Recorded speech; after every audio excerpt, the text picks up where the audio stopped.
Not united like they keep lying and pretending to be. Half of the players are ready to sign the deal that the WNBA laid on the table. Meanwhile, the WNBPA is going and sending out proposals that the players don't even give a damn about because they are willing to sign what is already on the table. Ladies and gentlemen, we have officially reached the point of no return. The gloves are off. The pleasantries are gone. And the billionaire owners of the Women's National Basketball Association have finally pressed the big red nuclear button. For the last 3 months, we've watched the WNBA Players Association, led by a group of entitled, wildly out-of-touch veterans, try to hold the 2026 season hostage. We watched them threaten a strike.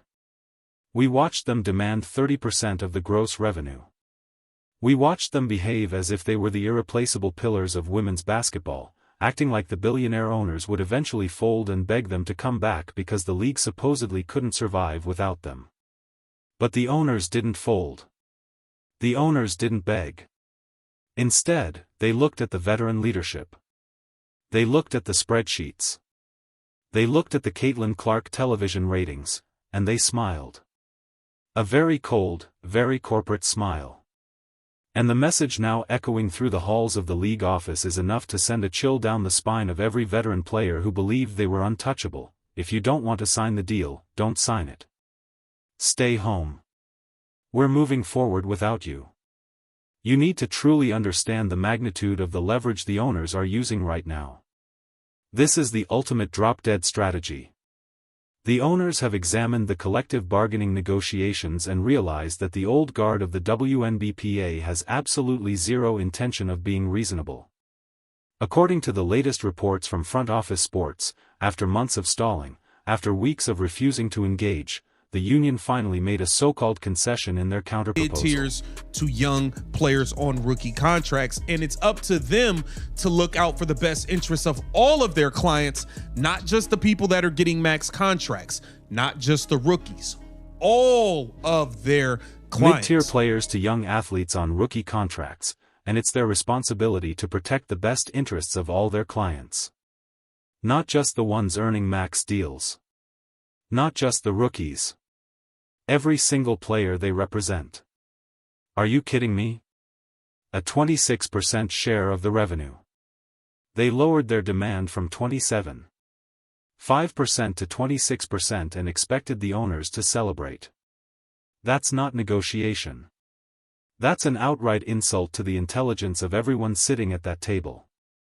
The owners are offering 15%, which is already a massive, historic, multi-million-dollar increase for a league that has lost money every single year since its inception in 1997. And the union's response is to shave off a single percentage point. It comes across as corporate mockery.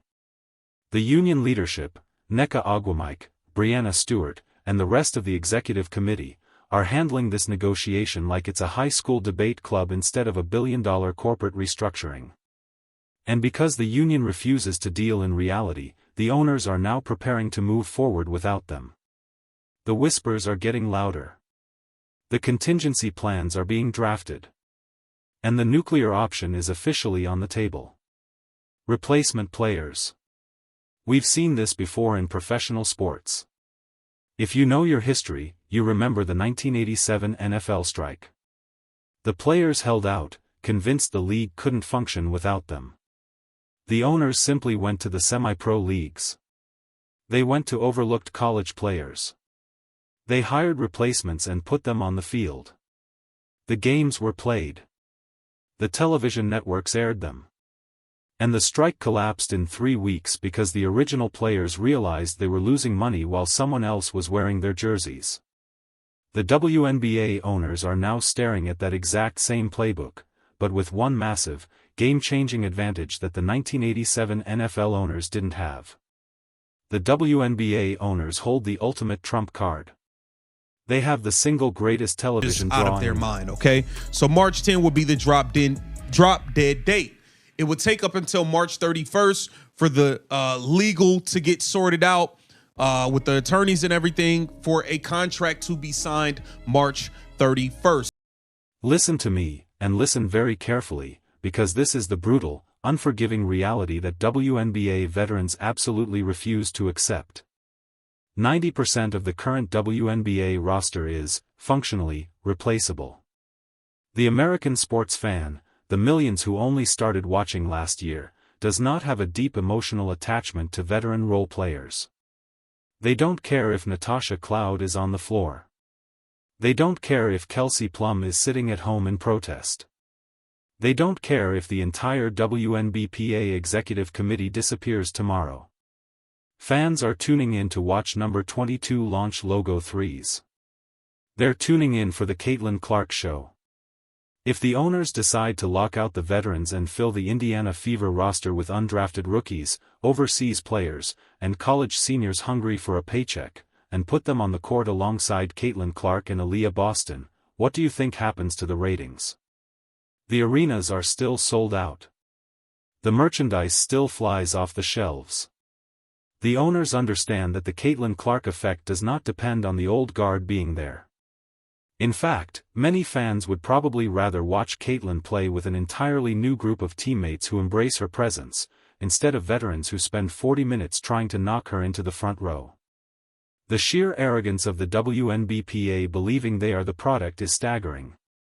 They genuinely think the $2.2 billion TV deal was signed because of slow, collective growth. That's a fairy tale. TV executives didn't write a billion-dollar check for organic progress. They wrote it because one player from Iowa shattered every NCAA viewership record and carried that entire audience with her to the pros. Caitlin Clark is the economy. Caitlin Clark is the product. And yet, the union is trying to leverage her momentum to secure a massive payday for themselves, all while threatening to derail her sophomore season. Meanwhile, the agents are waking up. The sports agents representing THES. Do you see the massive, glaring flaw in the union's leverage?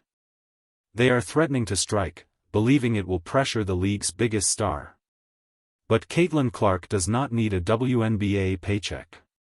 Her rookie salary is $76,000. She earns more blinking in a State Farm commercial than she does playing an entire professional season. She has a $28 million signature shoe deal with Nike. She has Gatorade. She has Panini. She has Wilson. If the WNBA season is cancelled, Caitlin Clark does not lose a second of sleep. She simply shifts to a global marketing tour. She shows up at celebrity golf tournaments. She sits front row at Milan Fashion Week, which she is literally doing right now.